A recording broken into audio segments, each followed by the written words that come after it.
அன்பார்ந்த வாலிப நண்பர்களே, நம்முடைய வாழ்க்கைய வசந்த காலமா மாத்துற இந்த லெந்து காலத்தை கடவுளுடைய வார்த்தையை கேட்டு தியானிச்சு தொடர்வோமா? கடவுளின் நாமம் மகிமைப்படுவதாக இந்த நேரத்திலே உங்களை பார்ப்பதிலே மகிழ்ச்சி அடைகின்றேன். இந்த நாளுக்காக கொடுக்கப்பட்ட தியானத்தின் தலைப்பு இறைமகனும் நிறைவாழ்வும். யோவான் எழுதின சுவிசேஷம் 1ஆம் அதிகாரம் வசனங்கள் 1 to 21 நாம் பார்த்தோமானால் அது விசுவாசத்தை பற்றி கூறப்படுகிறது நாம் பார்க்கின்றோம். விசுவாசம் நம்முடைய வாழ்க்கையிலே ஒரு அடிப்படையான காரியமாக இருக்கின்றது.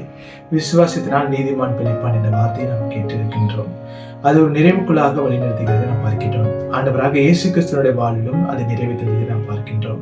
எப்படி என்றால் அவன் பிதாவின் மேல் விசுவாசமாக இருந்தார், அந்த வாழ்வு அவருக்கு நிறைவேற்றதை நாம் பார்க்கின்றோம். நம்முடைய வாழ்க்கையிலே நம்முடைய விசுவாசம் எப்படிப்பட்டதாக இருக்கிறது, அது யார் மேல் வைத்திருக்கின்றோம் என்று நாம் பார்க்க வேண்டும்.